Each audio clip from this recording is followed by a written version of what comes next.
Tanmoy class 1-এ পড়ে। ওর best friend Prabir. Prabir যা tiffin আনে তন্ময়কে সমানভাবে দেয়।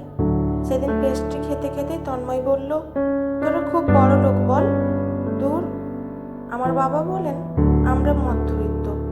বড় লোক হলো তারা যাদের মন বড়। মন বড় মানে সেটা কি? বাবা বলেন, যাদের মনে হিংসা নেই, সবাইকে ভালোবাসে, সম্মান করে, তাদের মন বড়। তন্ময় তার কথাগুলো মন দিয়ে শুনছিল। সে বুঝতে পারে প্রবীরদের আর্থিক অবস্থা তাদের থেকে অনেক ভালো, তবুও সে তাকে বন্ধু ভাবে। কিন্তু অন্য আর যে বন্ধুদের আর্থিক অবস্থা ভালো, তারা ওর সাথে মেশে না। তন্ময় ভাবল, প্রবীরের কাছে যে কথাগুলো শুনলো সেগুলো ওর মাকে বলবে।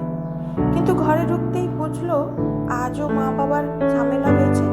বাবা গায়ে হাত তুলেছে, মা হাঁটুতে মুখ গুজে বসেছিলেন। তাকে দেখেই বললেন, যা তাড়াতাড়ি হাত মুখ ধুয়ে খেতে বস। বাবা তখন বাড়িতে ছিল না। মা তাকে ভাত দিয়ে চৌকির নিচে থেকে লুকানো টিফিন বক্স বের করে তার মধ্যে থেকে 2 পিস মাংস আর ঝোল আলু দিয়ে বলল, তুই খা, আমি একটু বাইরে বসে হাওয়া খাই। তন্ময় ভালো করেই জানে মা আসলে হাওয়া খেতে নয়, পাহারা দিতে গেছে। তার বাবা রেল লাইনের ধারে একটা ঠেলা গাড়িতে রোজ সকালে রুটি পরোটা তরকারি বিক্রি করে। বিকেলে এগুলো ছাড়াও চপ সিঙ্গারা বিক্রি করেন। মাঝে মাঝে মাংস আনে, মা সেখান থেকে তার জন্য একটু সরিয়ে রাখেন। তন্ময় খাওয়া শেষে একটু মাংস দৌড়ে গিয়ে তার মার মুখে ঢুকিয়ে দিয়ে হাত ধুতে চলে গেল। ছেলের ভালোবাসা দেখে তার মার চোখের জল চলে এসে গেল। তার বাবা কিছুতেই চায় না সে পড়াশোনা করুক। মাঝে মাঝেই তাকে জোর করে দোকানে নিয়ে যায়। সেদিন যখন দোকানে বসে আছে, দেখতে পেল তার বন্ধু প্রবীর বাবা মা আর তার বোনের সাথে বাজারে ঘুরছে। তারা কত হাসি ঠাট্টা করছে। তার বাবা তার মার খেয়াল রাখছেন, তাদের খাবার জিনিস কিনে দিচ্ছেন। পরের দিন স্কুলে তন্ময় প্রবীরকে জিজ্ঞাসা করলো, কাল তোর সাথে যে ছিল ওটা তোর বাবা? প্রবীর বলল, ওটা বলতে নেই, উনি বলতে হয়। হ্যাঁ, উনিই আমার বাবা। তোর বাবা তোর মাকে মারে না? প্রবীর হাসতে হাসতে বলল, এ মা, মারবে কেন? মা কি বাচ্চা যে মাকে মারবে? মা তো বড় হয়ে গেছে। কথাটা শুনে তন্ময় অবাক হয়ে গেল। সে জানতো সব বাবারাই মায়েদের মারেন, তা যে সত্যি নয় তা সে আজ জানল। বাড়ি গিয়ে সেই এক দৃশ্য, মা কাঁদছেন। বাবা কেন এমন করে সে জানে না। সে ভাবে বড় হয়ে মার সব কষ্ট সে দূর করবে। প্রতিদিন দুপুরে বাড়ি এসে খাবার খেয়ে তার বাবা বন্ধুদের সাথে তাস খেলতে যায়। বিকালে গিয়ে দোকান খোলে। সেদিন ছিল বাজার বন্ধ, দোকান খুলবে না। দুপুরে বেরিয়ে রাত 10টা পর্যন্ত বাবা বাড়ি ফিরছে না দেখে তার মা তন্ময়কে নিয়ে গেল তাকে খুঁজতে। এর আগে যতবার গেছে খুঁজতে, ততবার মার কপালে জুটেছে মারধর, তাও তিনি গেলেন। অনেক খোঁজার পর তারা দেখলো একটা ট্রেনের ধারে তিনি পড়ে আছেন। অনেক দূরে চটি দুটো পড়ে আছে। কাছে গিয়ে অনেক ডাকাডাকির পরেও যখন ছাড়া পেল না, তখন বুঝতে পারলো তিনি আর নেই। হাসপাতালে নিয়ে গেলে ডাক্তার জানালো হার্ট ফেল করেছে। তন্ময় মনে মনে খুশি হলো। সে ভাবলো মার সব কষ্ট এবার দূর হবে। তবুও মা কেন যে এত কাঁদছেন সে বুঝতে পারল না। দেখতে দেখতে সাধ্য শান্তি মিটে গেল। তার মায়ের বাপের বাড়ির অবস্থা খুব একটা ভালো ছিল না, তাই সেখানে না গিয়ে তিনি তার বাবার দোকানটা চালাতে লাগলেন। প্রথম প্রথম তার একটু কষ্ট হতো, কিন্তু পরে সব ঠিক হয়ে গেল। তার মা মাঝে মাঝে বাবার জন্য কাঁদেন, তবে তন্ময়ের বাবার জন্য কষ্ট হয় না। আর যাই হোক, মাকে তো আর মার খেতে হচ্ছে না। একদিন তন্ময় খাতা শেষ হয়ে যায়, কিন্তু সেই কথা মাকে বলতে ভুলে যায়। স্কুলে হোমওয়ার্ক করে না নিয়ে যাওয়ায় সে খুব বকা খায়। প্রবীর তার সমস্যাটা বুঝতে পেরে তাকে একটা নতুন খাতা দেয়। বাড়ি গিয়ে মাকে বলে দেয়, জানো মা, প্রবীর কি ভালো, আমার খাতা শেষ হয়ে গেছে বলে ওর নতুন খাতা আমাকে দিয়ে দিল। পরের দিন তার মা একটা খাতা কিনে তন্ময়কে বলল, এটা প্রবীরকে দিয়ে দিও, বন্ধু বন্ধুকে সাহায্য করবে, সেটা খুবই ভালো। কিন্তু আমাদের কিছু নেই ভেবে কেউ কিছু যদি দেয় সেটা কখনো নেবে না, কারণ আমাদের পয়সা কম থাকতে পারে, তবে আত্মসম্মানটা অনেক বেশি দামি। দেখতে দেখতে তন্ময় বড় হতে লাগলো। প্রবীরের সঙ্গে বন্ধুত্ব আরও গাঢ় হলো। তার মা রাত দিন কষ্ট করে তাকে বড় করতে লাগলেন। উচ্চ মাধ্যমিকের পর তন্ময় তার মাকে বলল, মা, এখন আর তোমাকে দোকানে বসতে হবে না, দোকান আমি চালাবো। তার মা বললেন, না, তুমি ভালো করে পড়াশোনা করো, ভালো চাকরি করবে।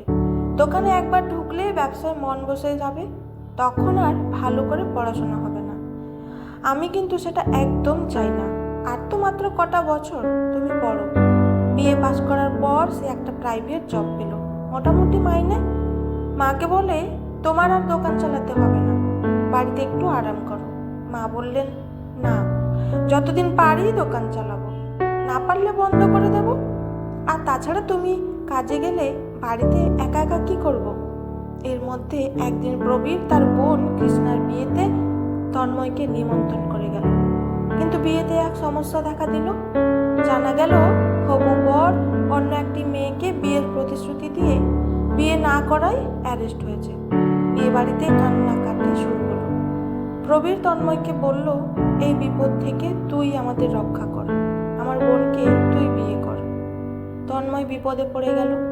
কৃষ্ণা বেশ ভালো মেয়ে, তবে প্রবীরের মতন না।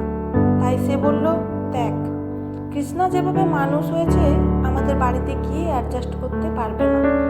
কিন্তু প্রবীরও তার বাবা মা তন্ময়কে অনুরোধ করতে লাগলেন। সে তখন মাকে ফোন করে সব জানালো। মা বললেন, বন্ধুর বিপদে তার পাশে দাঁড়ানো তোমার কর্তব্য। কৃষ্ণা যদি রাজি থাকে তাহলে তুমি তা আর দ্বিমত করো না। তন্ময় কৃষ্ণাকে বিয়ে করে বাড়িতে নিয়ে আসে, কিন্তু এই বিয়েতে কৃষ্ণার মত ছিল না। তার অমতেই বিয়েটা হয়েছিল। তন্ময়ের ছিল মাত্র দুটো ঘর, একটা রান্নাঘর, বারান্দা। এখানে এসে কৃষ্ণার দম বন্ধ হতে লাগলো। বৌভাতের দিন তন্ময় ছোট করে আয়োজন করেছিল। বাপের বাড়ির লোকজন আসলে কৃষ্ণা তার বাবা মা দাদাকে বলল, দেখো, এখনকার দিনে লগ্নভ্রষ্টা হলেও কিছু হয় না। আমার সেই মানসিক শক্তি ছিল, সব সামলে নিতাম। এর চেয়ে ভালো হতো গলা টিপে আমাকে মেরে ফেলতে।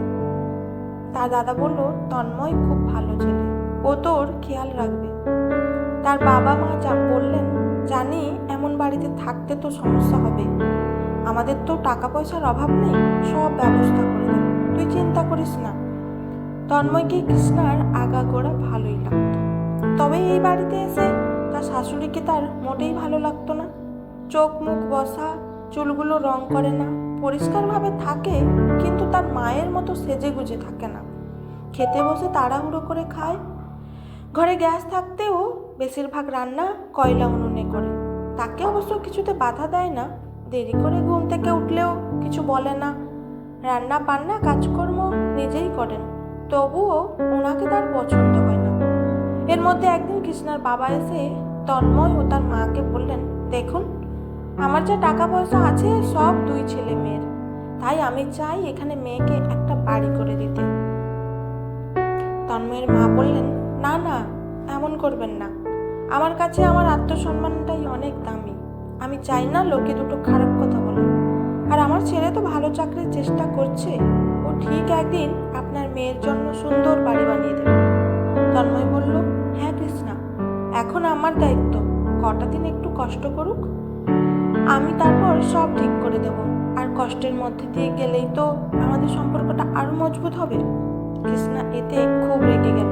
এবার সে সারাক্ষণ শাশুড়ির সাথে খারাপ ব্যবহার করতে শুরু করলো। উনি সব সহ্য করতে লাগলেন, তবে মাঝে মাঝে কোনো কিছু বললেই কৃষ্ণা বাড়িয়ে জড়িয়ে সেই কথাগুলোকে তন্ময়কে বলতো, কিন্তু তন্ময় চুপ করে থাকতো। এই দেখে সে আরও রেগে যেত। একদিন সে অনেকটা তেল দিয়ে পাঁপড় ভেজে সেই তেল আর ঢাকনা না দিয়ে রেখে দিল। সেটা দেখে তার শাশুড়ি বলল, বৌমা, তোমাকে তো অনেকবার বলেছি সব কিছু ঢাকা দিয়ে রাখতে, তেলটা ঢাকা না দিয়ে রেখেছো, কিছু পড়লে কি হতো? কি আবার হতো? নষ্ট হলে ফেলে দিতাম। তিনি বললেন, মানে? জিনিস অপচয় করা আমি একদম পছন্দ করি না। আর আমার পছন্দ? এই বাড়িটা আমার পছন্দ নয়। আমার মা বাবা তো বাড়ি করে দিতে চেয়েছিল, সেটা আপনি হতে দেননি। সবসময় আপনার কথা কেন চলবে? এভাবে আরও অনেক কথা বলল। তখন তার শাশুড়ি রেগে গিয়ে বললেন, এই বাড়িটা তোমার উপযুক্ত কিনা সেটা বিয়ের আগে ভাবা উচিত ছিল। তোমাকে আমার ছেলে জোর করে বিয়ে করেনি। কথাটা কৃষ্ণার খুব গায়ে লাগলো। তন্ময় কাজ থেকে ফিরে বাড়ি আসলে সে বলল, তোমার মা বলেছেন আমার এখানে বিয়ে করা উচিত হয়নি। কেন এমন বলবে আমাকে? তন্ময় বলল, আমার মাকে আমি চিনি, উনি এমন কথা বলতে পারেন না। আর যদি বলেও থাকে তার পিছনে নিশ্চয়ই কোনো কারণ আছে। কৃষ্ণা এতে আরও রেগে গেল। পরের দিন সকালে তন্ময় কাজে বেরোনোর পর তার মা যখন দোকানে যাবেন, কৃষ্ণা তাকে বলল, দেখুন, আপনার ছেলে চায় না আপনি আমাদের সাথে থাকুন। আপনাকে আপনার ছেলের মাথার দিব্যি, আপনি আর এই বাড়িতে ঢুকবেন না। তন্ময়ের মা জানতেন তার ছেলে এমন কোনোদিন চাইবে না, কিন্তু মাথার দিব্যির কারণে তিনি দোকান থেকে বাড়ি না ফিরে বাপের বাড়ির দিকে গেলেন। ভাবলেন 3 দিন পর দিব্যি কেটে যাবে, তারপর বাড়ি ফিরবেন। ফাঁকা ট্রেন থাকা সত্ত্বেও তিনি দরজার কাছে বসে যাচ্ছিলেন। হঠাৎ উঠে দাঁড়ানোর সময় তার মাথাটা ঘুরে যায় আর তিনি ট্রেন থেকে পড়ে যান। জায়গাটা ছিল অনেকটা নিচু আর গাছপালায় ভর্তি, নির্জন। গড়াতে গড়াতে তিনি অনেকটা নিচে চলে যান, হাত পা ভেঙে যায়, অজ্ঞান হয়ে যান। এদিকে তন্ময় বাড়িতে ফেরার সময় দেখে তার মার দোকান বন্ধ, বাড়িতেও মা নেই। কৃষ্ণাকে জিজ্ঞাসা করে সে বলে কিছু জানে না। মাকে ফোন করে, কিন্তু ফোন বাজলেও তিনি রিসিভ করেন না। তখন সে ছুটে গেল লতিকা কাকির কাছে। লতিকা তার মায়ের সবচেয়ে প্রিয় বন্ধু, তাকে মনের সব কথা বলে। লতিকা বলল, তোর মা তো মামার বাড়ি গেছে। তন্ময় বলল, না, সে হতে পারে না। দিদা মারা যাওয়ার পর মা কোনোদিন মামার বাড়ি যায়নি, আজ কেন যাবে? খুব জোর করে লতিকা তাকে সব বলল। সে ছুটে গেল প্রবীরের কাছে। প্রবীর অনেকবার ফোন করলো, কিন্তু তিনি রিসিভ করলেন না। তারা বুঝতে পারে কিছু একটা অঘটন ঘটেছে, তাই থানায় যায়। থানা থেকে কল লোকেশন বের করে চলে যায় সেইখানে। রাতের অন্ধকারে অনেক খোঁজাখুঁজির পর প্রথমে তার মার ফোনটা খুঁজে পায়, তারপর মাকে খুঁজে পায়।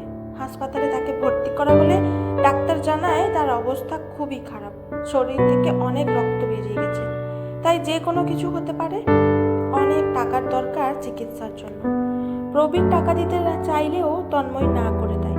প্রবীর তার হাতটা ধরে বলল, দেখ কাকিমা আমারও মার মতো, এখন আত্মসম্মানের কথা না ভেবে ওনার জীবনের কথা ভাব। তন্ময় টাকাটা নিতে রাজি হয়ে গেল। কৃষ্ণা সেসব জানতো না। বাড়ি গিয়ে দেখে কৃষ্ণা নিজের গয়না লুকাতে ব্যস্ত। কারণটা বুঝতে আর দেরি হলো না। কিছুদিনের মধ্যে তিনি সুস্থ হয়ে বাড়ি ফিরলেন। তবে কৃষ্ণা তাকে দেখতে একবারও হাসপাতালে গেল না, বাপের বাড়ি চলে গেল। তন্ময় বিবাহ বিচ্ছেদের সিদ্ধান্ত নিল। মা প্রথমে রাজি ছিলেন না, অনেক বোঝানোর পর রাজি হলেন। কথাটা জানার পর প্রবীর ও তার বাবা মা বললেন, আর একবার ভেবে দেখলে ভালো হতো না? তন্ময় বলল, আসলে আমরা দুজন নদীর 2 কূলের মতো, কোনোদিন এক হতে পারবো না। কৃষ্ণা বলল, এক হতে চাইলেও তোমার মা কোনোদিন হতে দেবেন না। এই কথা শুনে তার বাবা বললেন, এই যা কিছু হয়েছে সব তোর জন্য, তাতেও তোর কোনো অনুশোচনা নেই? এই শিক্ষা দিয়েছি তোকে? তন্ময় বলল, মা আমাকে ছোট থেকে খুব কষ্ট করে মানুষ করেছেন, কোনো দিন কোনো কষ্ট বুঝতে দেয়নি। তাকে যে কষ্ট দেয় তাকে আমি কোনোদিন সম্মান করতে পারবো না, ভালোবাসতে পারবো না। সম্মান আর ভালোবাসা ছাড়া কোনো সম্পর্ক কখনো টিকে থাকে না, তাই আমাদের আলাদা হয়ে যাওয়াটাই ভালো। এরপর তারা আলাদা হয়ে যায়। কয়েক বছর পর সে ভালো চাকরি পায়, বাড়ি করে আবার বিয়ে করে। আর তার নতুন জীবনসঙ্গিনী তার মায়ের